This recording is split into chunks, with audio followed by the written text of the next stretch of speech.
Hello and welcome to our third lesson. In this lesson, we are going to cover the Python for loops. If you are joining us for the first time, we're in a series of teachings. In the first lesson, we looked at the Python data types. In the second lesson, we covered the Python statement.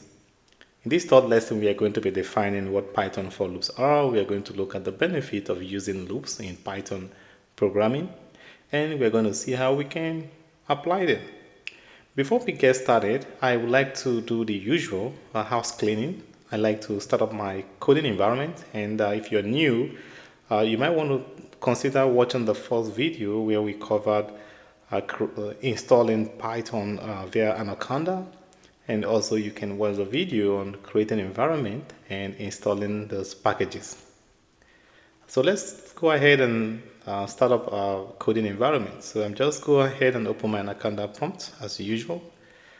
I'm going to assume that in this lesson there's a chance that I'm going to need some packages and the environment. So I always want to work from my environment. And of course I know my environment I have. When I say conda environment list, I want conda to list my environment. And conda is going to tell me which one is active and what are the environment I have. So I have the active one, which is base. I want to switch to Joken. So I'm going to say conda activate Joken, and we'll let conda do that. Yeah, this is fine. So the next thing now the environment is installed is I want to make sure that I find my working directory where I'm going to be working today. So I'll go ahead and of course the first thing is to find get the path. So I hit the path. I'm going to do Ctrl C or just right click, copy, and then I go to my Python environment, and I would say the environment is going to be I'm going to say cd change directory, and I want the environment to sit on my directory so I can work directly with the files I have. So I'm going to hit enter. So now I'm in that environment, module 3. Now I can go ahead and find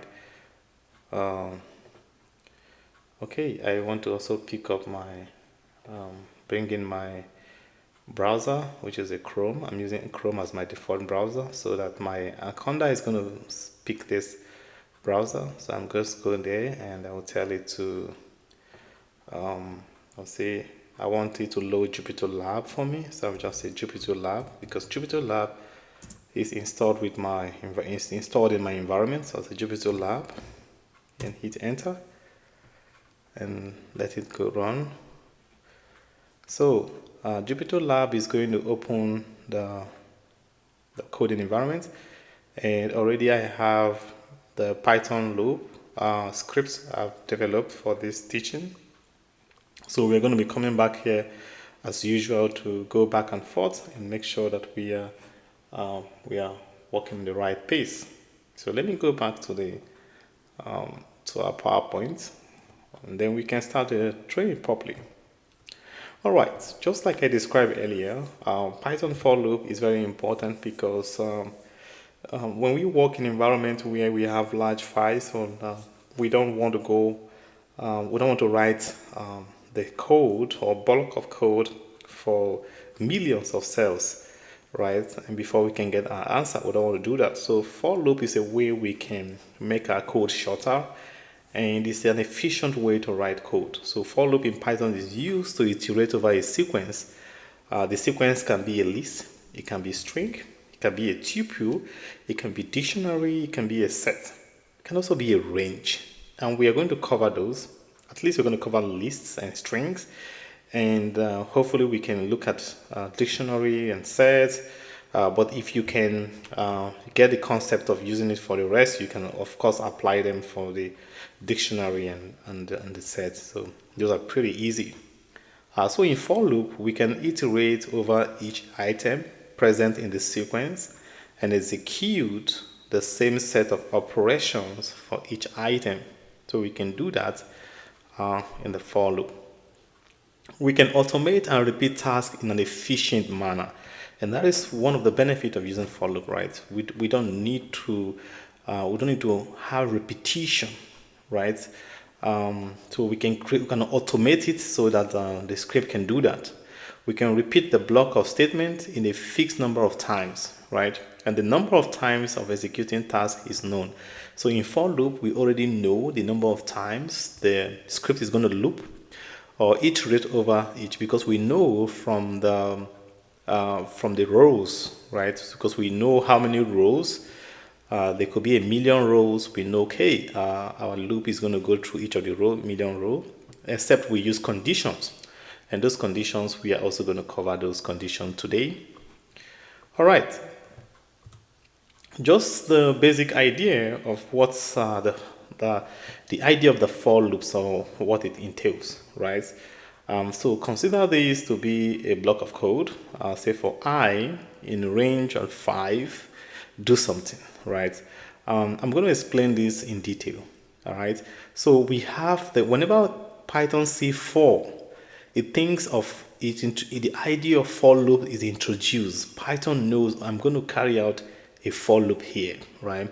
And the I here is the ith element, right? Is the element, the individual element in that sequence, right? So for here, we tell it a range of 5. So we say Python consider a range of 5 values or 5 sequence elements in a sequence or a list, right? So inside that list, there are 5 numbers, right? So Python knows that the I here is the individual element in that sequence, and that is what the I means. So for every element in the sequence, which the sequence now is the range of 5, right? So the Python knows that there's a definite iteration. So okay, there are total 5 iterations I'm going to do here, because your Python is knowing that there are 5 elements, so it's going to look at each of them. 1, 2, 3, 4, 5. That's what Python is. That's how Python thinks, right? Another thing to mention here is that after we execute, we introduce the opening for loop statement, right? So we can we have to know that we must use indentation to introduce the body of the loop. So indentation are spaces, right? We know how those spaces going to be. So we must make sure. So whenever we hit enter from after we put the column, the Python knows for sure that it's going to use indentation, but we must be very careful not to distort or alter the indentation, because if we do that, we are going to have problem, right? So we know we use indentation. I'm going to show you how to do that. And then the body of the loop is very important. You can write a million statement here, depending on the how we want to do it, right? So this is what we call the body of the statement, right? So there could be statement from 1 on to n number of statements, right, that we want to use in this body of loop. And we can have an optional block of code. I'm going to cover this and why do we use else statement. I'm going to show you very soon. But of course, in a for loop, we can have the else block, which is optional. It's execute only when for loop execute normally, right? If the first argument is not met, then the second argument, which is s, is going to met. So we are going to cover that, and then we're going to see what we do from there. One thing I want to cover again is the syntax of for loop. For loop have a syntax, right? Like I say, for I in a range, right, of a sequence or wherever, we want to remember this, right? The I there, like I say, is the iterating variable or any assigned later. So we can use any assigned later. Sometimes I can use, I like using elements. I don't like using E, and you're going to see that in the code, because I believe, to me, I think of element as individual elements or variables in a sequence, right? The range specify how many times the loop should run. For example, I in the range of this. Sometimes we don't use range. I will show you. Sometimes we use the variable name that have the values. So if the range contains 15 numbers, then the loop will execute 15 times. That's the idea. The variables I get the current value in each iteration, right? So that is the idea. And let's switch to the first example and see. So this is an example of a syntax in for loop. I'll say for num in range of 8. So this can be E. Um, the question is, how do you know how to use num, N-U-M? And I'm like, no, it doesn't have to be. It's the way I want to understand what I'm writing, because the idea is in the concept, or rather the concept carries the idea, because I can say for every element in the range of 5, or for every number in the range of 5, print the number. So what it means is that it's telling Python to look at the range of 8 numbers. So the range here is going to be number from um, is it from 0 to 8, or from 1 to 8, depends on how we define range. And Python is going to look at every one of them. So this num is extracting for number. So this is used to extract every element in that sequence, range of 8. And then we go to space, we indent it, we go to the next line, the body of the code, and we print it. We can do several things, which I'm going to show you many examples. So let's try to run this and see. So you see now.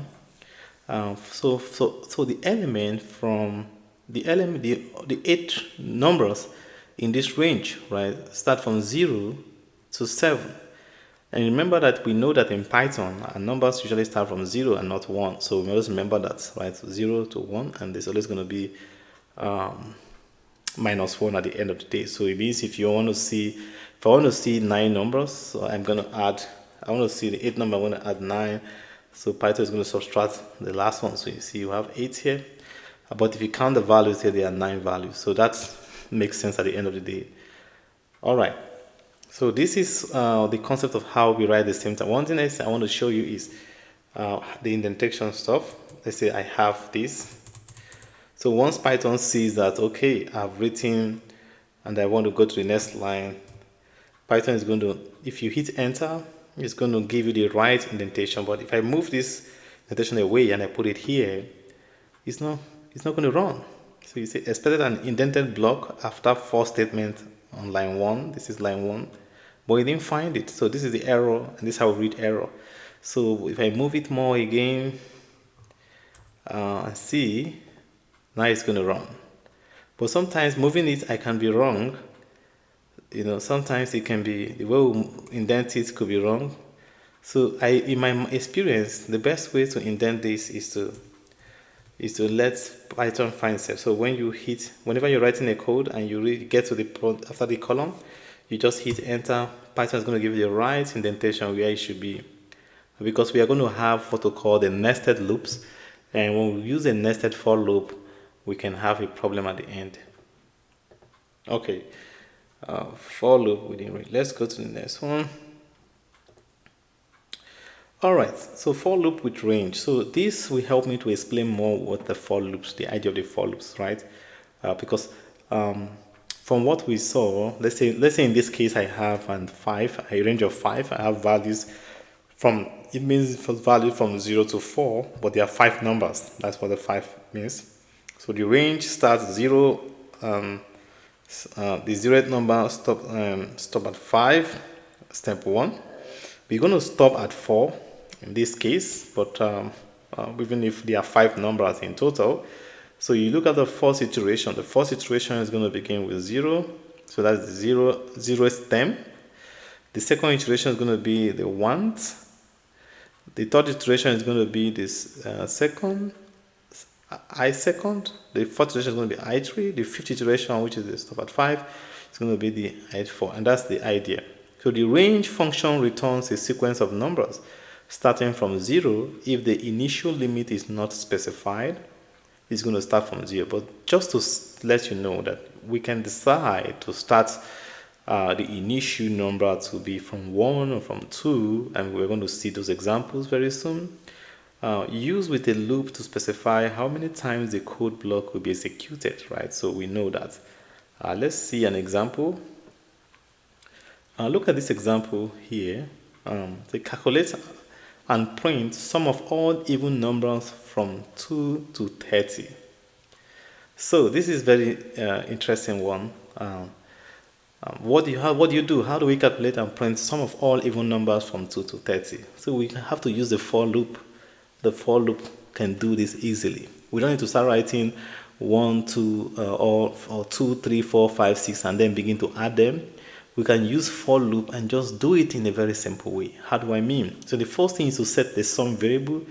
Usually we must set a sum, a kind of an initial, that's the initial kind of a statement or condition that kind of just takes the first initial to be a 0, and then we use the range of the range is 2 to 30, and the even numbers are numbers that are divisible by 2, right? So to get all even numbers from 2 to 30, we know that even numbers can be divisible by 2. So because we want to go from, if we know the first number is 2, the last number is 30, we want to be able to go every 2 steps. So this is the step, right? So the start number is 2, the end number is 30, and the step movement is 2. So that's why we have the start, stop, and the step. So we can go, sometimes it can be backward. If we have -2, it means we are going backward, and then we can switch and say we want to have 30 as the first number and 2 as the last number, and -2 then when we are going backward. So step value is 2 to get the even number, because even numbers are divisible by 2. Next, use for loop to iterate over each number. In each iteration, add the current number to the sum variable using the arithmetic operator. So what we mean here is that, like I said earlier, we set up the initial sum, which is 0. It's always important if you're going to do like a sum, some kind of arithmetic inside the loop. Before you enter the loop, set the initial to be 0. Then you can add to that 0 as you move forward. You must declare it from the beginning. Then we start the loop. We say for every element, which is E, in the range of values from 2 to 30, in a sequence of 2, starting from 2, 4, 6, 8, right? So what it's saying is that for every element in that variables 2 to 30, and going to step 1, you see, add them up. So this sum is going to take the first sum, which is 0, plus every element. This is plus every element. Then this E, because we know this statement means for every element in the range. E here is every element, individual element in the range. So we then sum them together, and then we'll print some. So let's see what's going to happen here. So we see. So if we pick numbers from 2, 4, 6, 8 up to 30, and we add them together, we're going to have 210. That's the idea. Right. All right. Let's go back to PowerPoint and see. So how does for loop work? It's a very important, interesting question. The easier way to perform the same action repeatedly, that's why we introduce for loop, right? Because we want to go into data science. We have large data.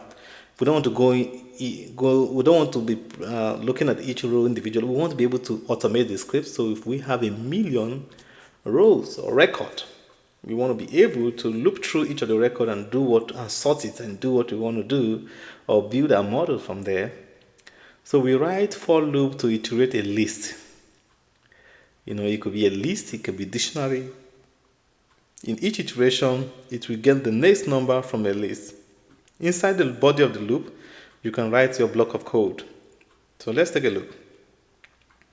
For example, here we'll say calculate and print the cube of each number present in the list. So we have a list of numbers. I'll call it raw numbers from 0, 1, 2, 3 up to 10. So there are 11 numbers here. And so what we want to do is that we want to calculate the cube of each of these numbers. So we can use for loop to do that. And that's how for loop works. So we are going to iterate over each of the elements from 0, 1, 2, 3. We find the cube root and we print the result. So let's do that. So we start writing the for loop. We say, okay, for every element E in the raw numbers. So you see raw numbers? Raw numbers is the variable here that have the list. It's the list variable. This is the list variables. And this is raw numbers, which is the variable. So we say for every element in the variable raw numbers, what do? We now introduce the equation, the formula. because we use double asterisk to create an exponent operator. Some people call it different names. So sometimes people have tried to use this, but in reality it doesn't work. So we use the double star to this operation. So what we mean is that we are saying is for every element in the raw number list, this is the raw number list, which is a variable. For every element inside it, let's apply the operator. So we now assign a new variable. We have to get a new variable called cube value, and I will now say every element now, because we are inside the block, inside the loop block. So for every element in the number, so we know that E is the every element. E here is each of these values 0, 1, 2, 3 to 10. So we say Q value is equals to E raised to power 3. So this is E raised to power 3 or element raised to power 3.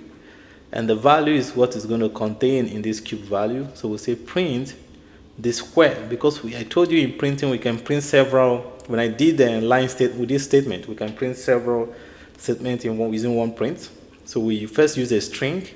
An idea is we just put a string. This is going to be constant, square of, and then E. We know so E is going to be, so we'll just say E is going to return each of the elements here, 0 to this, and E is going to return their cube value, their corresponding cube value. So let's run this script. We'll see. You see? So this is telling us that the square of 0 is 0, the square of 1 is 1, the cube rather. So this should be cube. So let me change it back to cube. This should be cube. Let me run it. Yeah. Cube of 0 is 0, the cube of 1 is 1, and the cube of 2 is 8, because we know 2 times 2 times 2 is 8. The cube of 3 is 27, cube of 4 is 64, down to the cube of 100 is 1000. And we can also find the fourth, right? We can change that. So you see, in this case, we are raising to the power of 4. We can find the square, raising to the power of 2, that's what it means. So this is the idea of how for loop works. So we don't have to go to each of them and begin to write this equation and begin to raise their power to these. Rather, we use for loop to apply to each of the elements in this variable or this list there. So that's how it works. Okay. We can also, let me see. We can also calculate the mean or average of a list of numbers, right? The similar way what we've done there. But because in this case, okay, let's look at this case. Let's say calculate the mean or average of the list of numbers. So we have raw numbers 15, 25, all the way to 95. They are 1, 2, 3, 4, 5, 6, 7, 8, 9. There are 9 distinct variables, values inside the raw number list variables. So we're going to, this is called a definite iteration. So we run loop 9 times. Because list contain 9 items. So we have 1, 2, 3, 4, 5, 6, 7, 8, 9. Like I say, so there are 9 items. And so when we want to calculate the mean or the average, so we want to, the first thing, of course, we know that the mean is, which is the average, is sum of numbers divided by total number of items, right? So the sum of numbers, we have to get it. And I tell you, whenever you want to perform a sum or addition, you have to first initialize it. So we call it initializing. So we initialize the first term. The sum number is going to be equal to 0. So we declare that. And then we now go in and say, okay, for every element in the raw numbers. So we indent it and begin to write our block of code under the for loop and say the sum number is going to be sum numbers plus for individual elements. So we're adding individual element.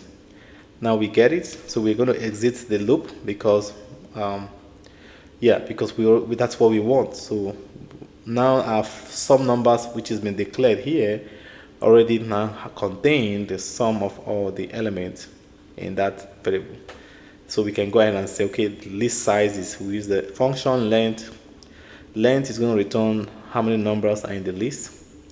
And of course, average is the sum of numbers, which is what we have gotten from looping through all the elements, divided by the list size, and then we can print the average. So I run this code, So you say that the average here is 55.0, and of course we can still go ahead if you want to convert this to integer, right? So we want to have it in integer. I'm going to change the type 55. Maybe there's something else we can do. Let me see if .int is going to work. Sometimes, okay, this does not work. This does not work. So there's a way we can make it object oriented, but of course we can put integer in front and then we can convert it, just an extra stuff there. So let's go back and see. So that's how our for loop work. And let's look at this note on the for loop, right? So if let's take a look at this diagram. For each item in the sequence can be list, string, or a range. Like I said, we're going to look at, we've seen range, we've seen list, we are going to see string because we have characters. We're going to see how we can, if we can actually loop through the characters and see. So when we have the loop, so the last item in the sequence, right? If it is true, the loop is going to exit, the code is going to exit the loop and return the results. If it's false, we can add something, other statement, which is create a new body of the loop, and then it go back until it's true and return. So we're going to see that. So the loop runs until it reaches the last statement in the sequence, and this is very important. It exits the loop when it reaches the last element in the sequence, right?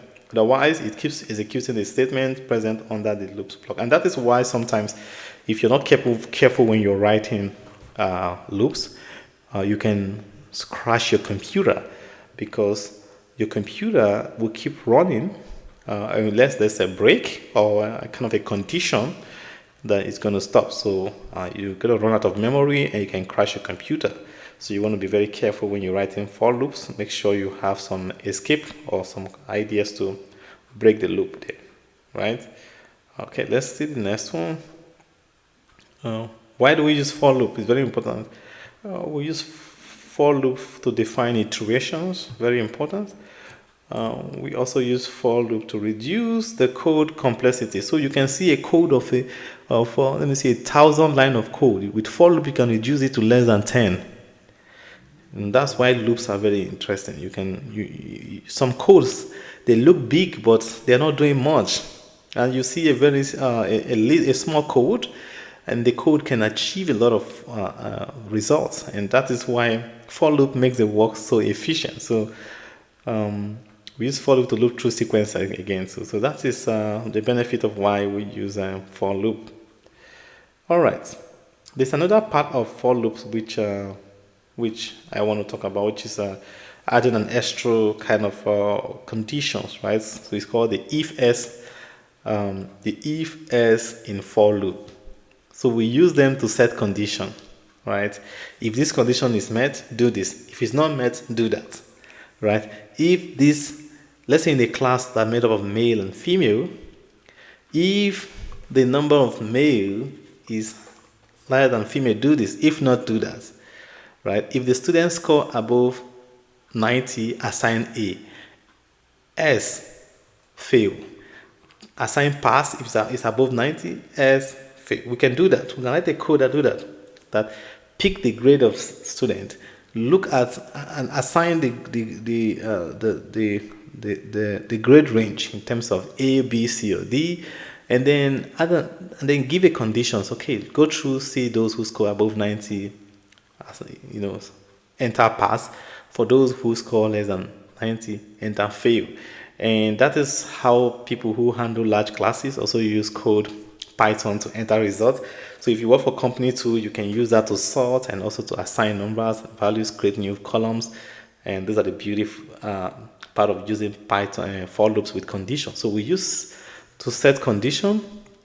We use the if-else to set conditions and check if condition is true. Otherwise, we check for false, right? If the condition is true, it executes the block of code that are present in the block. If the condition is false, it will execute the block of code in the else block, right? Like we see here, if the condition is true, it's going to do this block of code. Else, we don't need to put another if else, so because we already have the if, so just else do this. So we're going to see a demo, and that should be able to. So let's look at this. It's very interesting. It's called the if else and the for loop. So let's find and print all the even numbers from 0 to 23, right? So we say for all the element in a range of values from 0 to 23, although we know, right, that Python is going to try to do what? It's going to try to, because Python is going to subtract 1. That's why I added 24. So I always tell you this from the beginning, right? Python is going to be minus 1, n minus 1 for the nth time. So you have to be very careful. So what we are doing here is we'll say for every element in the range of values from 1 to 24, first, check if this command here means if each element is divisible by 2 without remainder. If each element can be divided by 2 and there's a 0 remainder, the remainder is 0, there's no other value, is 0 remainder, then the statement, the if condition will be met. Then we can say even that value, that element is an even number. Else, we don't need to come back and write another one and say, okay, if it's not, no. Else we do the opposite. The else does the opposite. So else print the value that cannot be divisible by 2, or a value that is divisible by 2, but it's got a remainder. So that one is an odd number, right? So that's how we write it.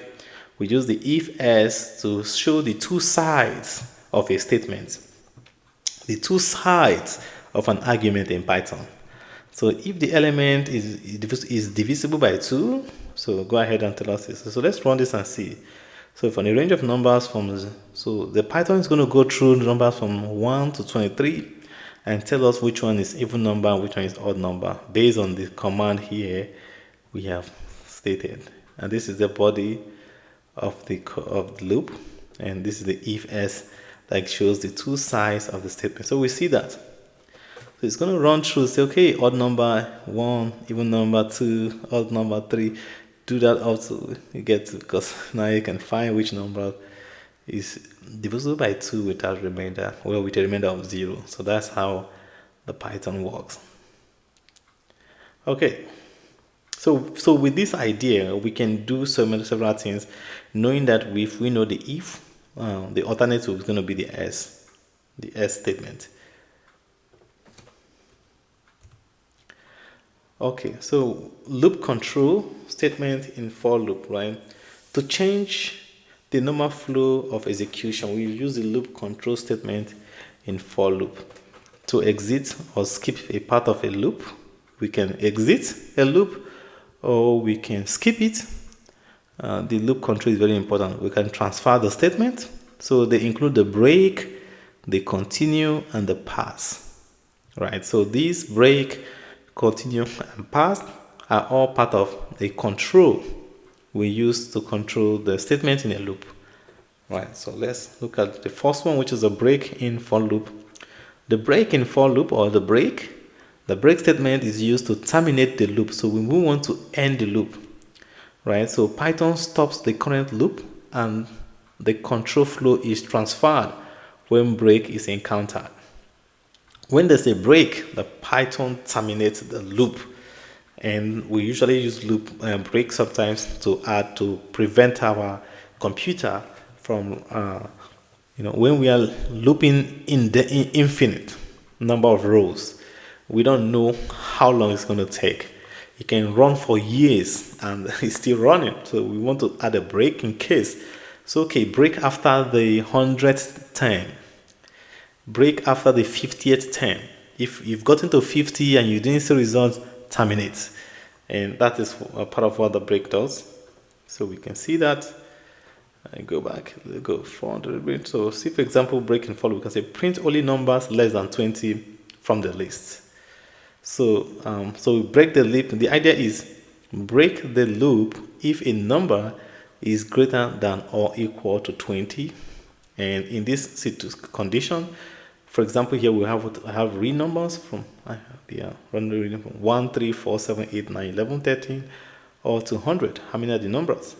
1, 2, 3, 4, 5, 6, 7, 8, 9, 10, 11, 12, 13, 14, 15, 16, 17, 18. So there are 18 numbers here in this list.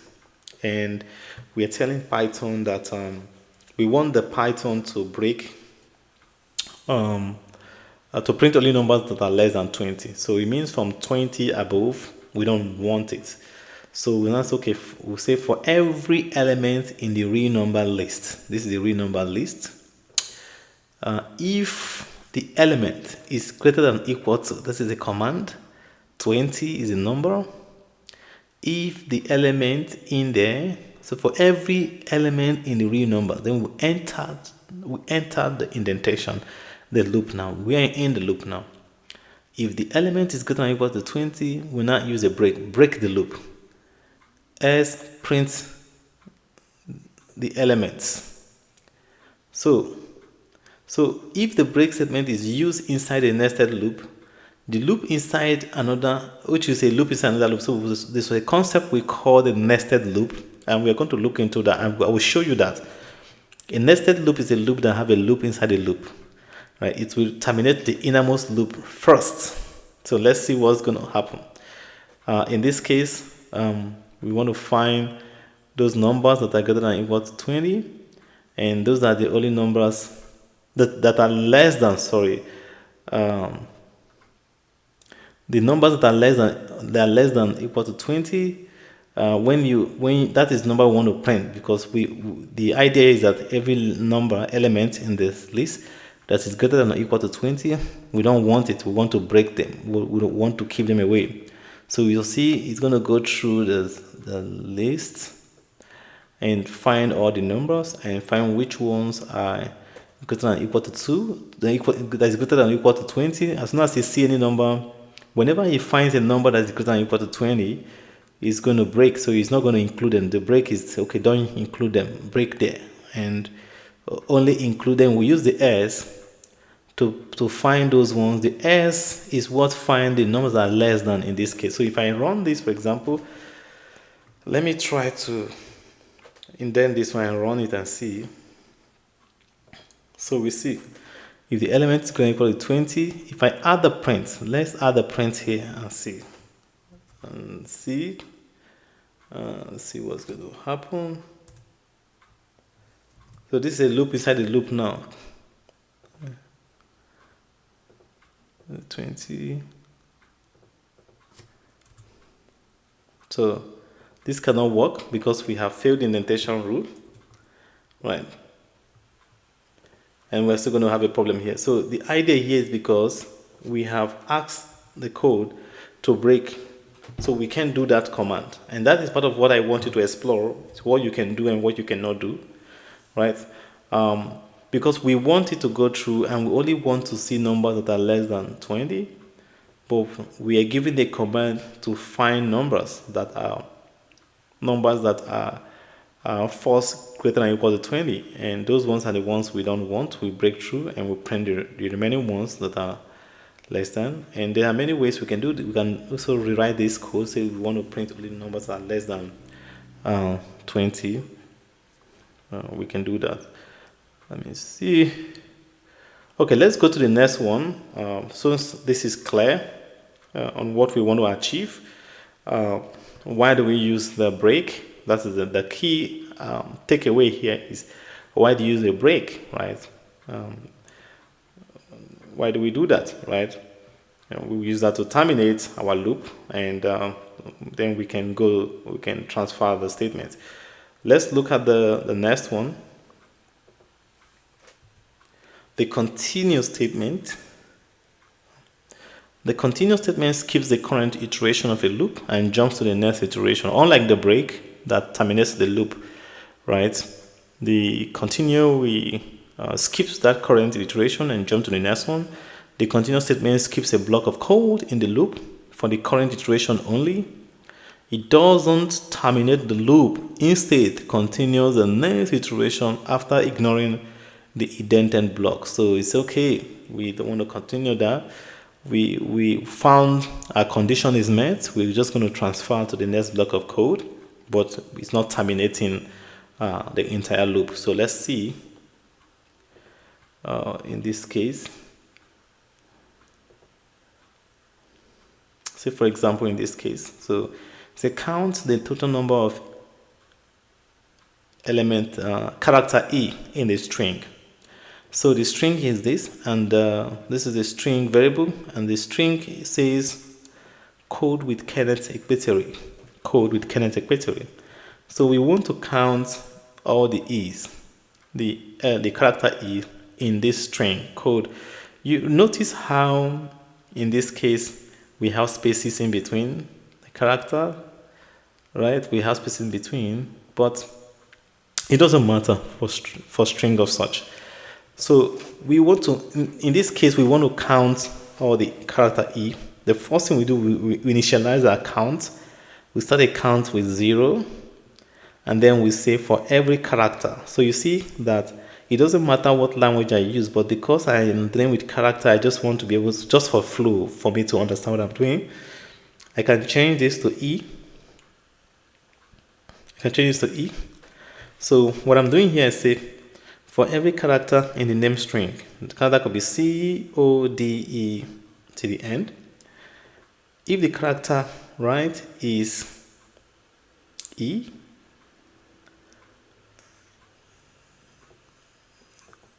continue. If the character has an E in it, right, continue. Or doesn't have an E in it, right? Continue, and then S we do the count. So in this case, we are saying we use this command.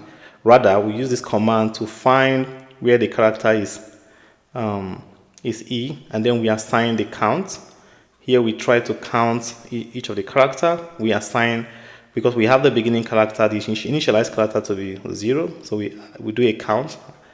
So it loops through each of the string and then find how many character E we have in the string and sum them together. So we use this function to sum them together, and then we print the count. So in this case, we're going to see that the total number of character E in the name string is 7. So basically that's what we have here.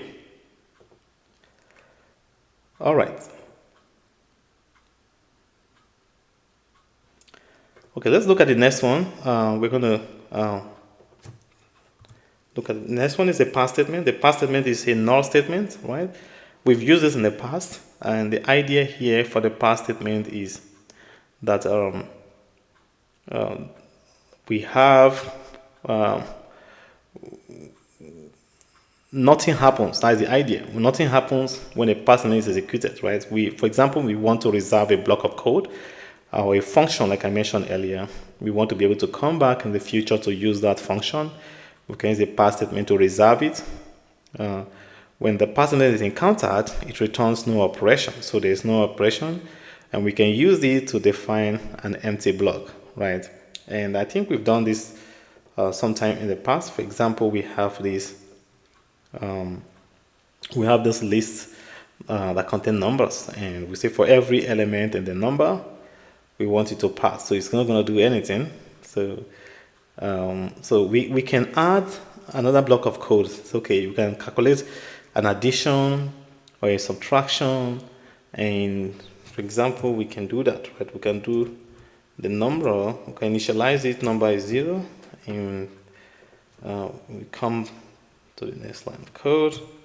We're going to say number. That's the number.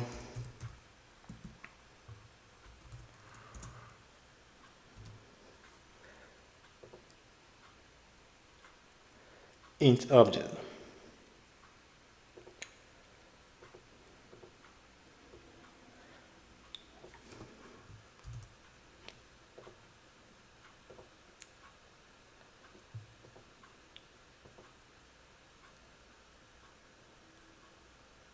Oh, I see. So we can perform these operations, and um, let me see what we can do playing with this. Play sum of E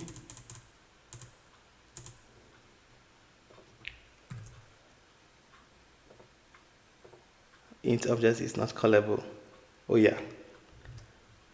So we can call this because this is an integer object, and we might have to convert it to another form, maybe a float.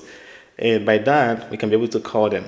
But this is very interesting because when we write kind of statement like this, it's very important that we'll be able to know which data type we can call and which we cannot call. And just like I told you earlier, it's always good when you experiment with this kind of statement or kind of loop to see what Python can do and which of the data type you can call and which it cannot call. So in this case, we know we cannot pass integer in this case. So what do we do first? We have to convert them to other data types, and we can do what we want to do. But the idea here is that we can then use this block of code to reserve for future, and we can call it later on to do what we want to do. So here we can do that pass.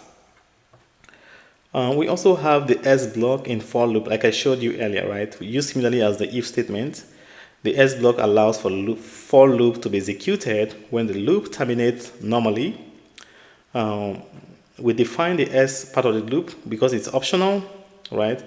We don't really have to, but we just put it there in case you want the code to do something else, but it's not compulsory, it's just optional.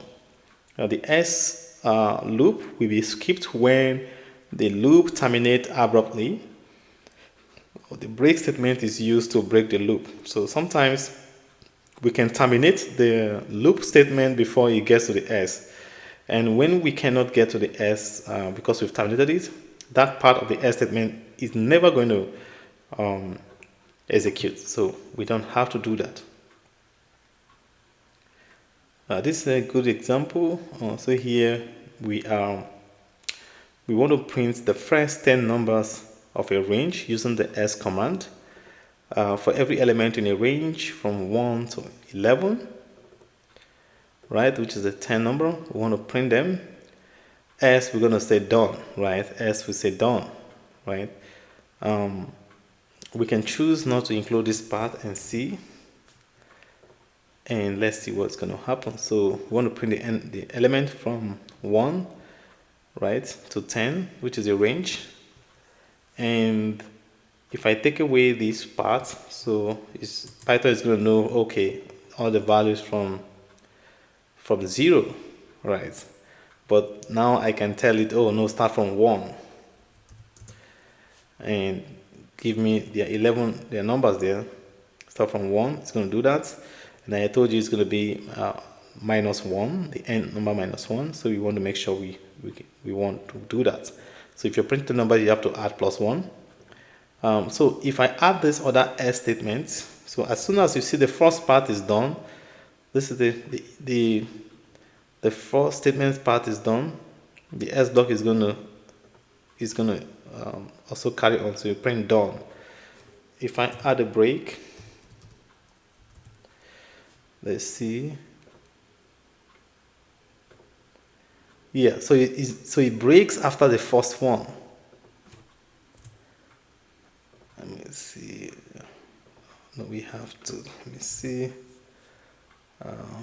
Yeah, so we can use a break to, like I said earlier, to stop a portion, to stop at a particular point, right, where we don't want it. But I'm going to show you in the next line where the break exactly should come in when we're writing for loop.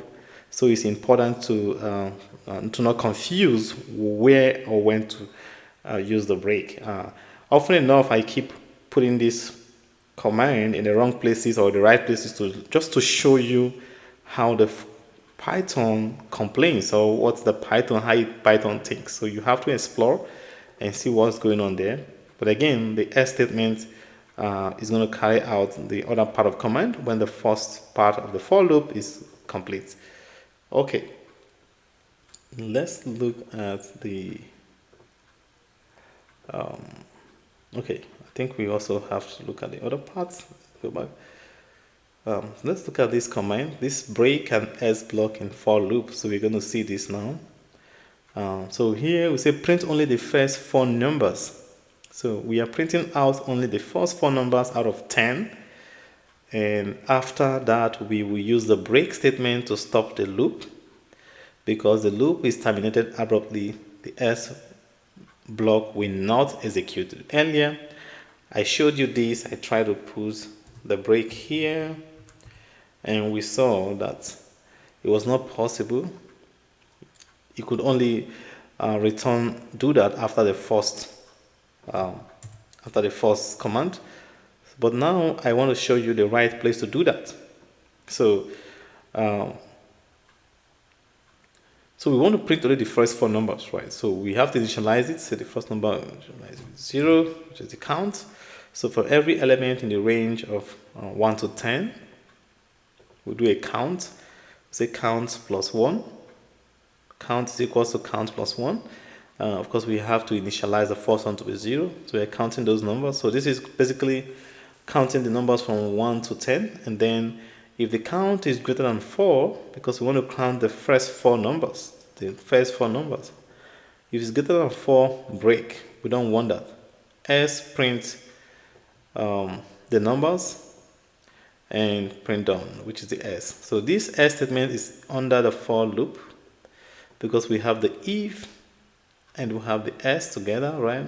We also have an outside loop, the outer loop, the outer statement, which is outside the loop. And this is going to tell us that we are done. So let's run this. So we have, so what it does is you go to the numbers from 1 to 10 and find those numbers. But then whenever it sees numbers, when it encounter numbers that are greater than 4, it breaks and return only the numbers that are not greater than 4, and that's how it works. All right, let's take a look at the next one, which is reverse loop. Sometimes we can have a loop in the reverse. We want to loop backward, right? We use the reverse for loop to iterate our code backward, right? There are 2 ways we can do that. We can use the range. We can also use what we call the reversed function. So we have the range and we also have the reverse function, and I can show you that real quick. So for example, we have this number list, 15. I think there are 1, 2, 3, 4, 5, 6, 7, 8, 9, 10 numbers here. Rather, there are 9 numbers. 9 numbers in the number list. And so we say for every number in the number list, so we use a reverse. We put the reverse function and put the number list inside that, and that is going to reverse it. So it's going to start printing from the back, the end, up to the first. So that's how we reverse it, right? And like I say, this can be E. So for every element, we want to reverse it. The next thing we can do, we can also use another idea, right? We know, for example, we have 5 numbers, and we know the start number is the last number, 5th number, and the stop is the negative one. The step we're going to go by -1. We are subtracting for each way, subtracting 1. So we use the loop. Say for every number in the range of numbers, we have the numbers, and we have the stop, the step, print the number. So this is going to reverse the number using for loop, put the statement, and we are going from 5 down to 0. See here. And there's another function we can do that. This is I will always recommend you to use this function. It's really a very intuitive way to reverse your your loop or your list or your sequence of numbers uh, uh, in the reverse direction. So we have the number list like we defined earlier, and just the way we did here, but we are not using the reverse function. In this case, we're going to use another function, so another method. So for every element in the number list, so we use these two column, we define this column, and we tell it to reverse backwards. So we use the -1 to reverse it, but we have to declare to insert two column, and then we can print each of the elements, and that is going to reverse it for us. So this is another intuitive way to do that. All right, sometimes in the Python, we can have what we call a nested loop, for loop. Nested for loops are, it's a loop, it's for a loop inside another loop. Like I told you earlier, a loop inside a loop, mainly used with two-dimensional arrays. Sometimes when you do you do some matrix or some kind of modeling, or you are handling some kind of data sets, you want to split them right to rows and column, or the way you want to handle them depends. The nested loop treats the outer loop as your row, and the inner loop is treated as a column. The inner loop must finish before any outer loop can proceed. Like we see here, so we have the outer for loop, say for element in the sequence. Then we can introduce the inner loop, say for element in the sequence. So this is this inner one. The inner loop is going to say for every element in the sequence, we have a sequence. The inner loop is going to look at the element of the elements in the sequence, and then have its body of the loop, does what you need to do, return back to the outer body of outer loop before it goes out to other statement to finish up. And that is how the nested for loop works, right? For example, we have this row of 5. So for I in a range of, we have the range with the first value, we have the rows plus 1, right? Because we know Python is going to try to subtract 1, so we have the rows. So we have the inner loop. The inner loop here, say for j in the range of the first number from 1. So remember this I. So the I here is for the outer loop, and the inner loop uses j, element in the inner loop uses j of the outer loop I, and then we can do the body of our loop, and we can print, we can exit and do what we have to do. So the idea is we must finish with the inner loop before we can proceed with the outer loop, or the inner loop uses the command of the outer loop to generate, to perform the task it does there. And we can play with this as well and see. So we have the nested loop. So we have, for example, we have these rows 5, like I showed you earlier, the outer loop. So for I in the range of 1 to rows plus 1, this is now where we enter the inner loop. For F in the element in the E, so this is working from taking from the argument of the outer loop, because we have the outer loop, and then does what you need to do. So we want to assign the prints. Let's do this and run this code and see what is happening here. So we are working from inside to the outside. Another thing we can know is we can also look at for loop in one line. We can write for loop in one line. So print the even numbers by adding 1 to the odd numbers in the list. So we look at these numbers 1, 5, 7. They are odd numbers, and we want to define even numbers. So we can define even numbers inside this in one line. So for every element, we say plus 1. Every element plus 1. For every element in the odd here, if 1 is not divided by 2, will not give you 1. That means it's that means this is odd.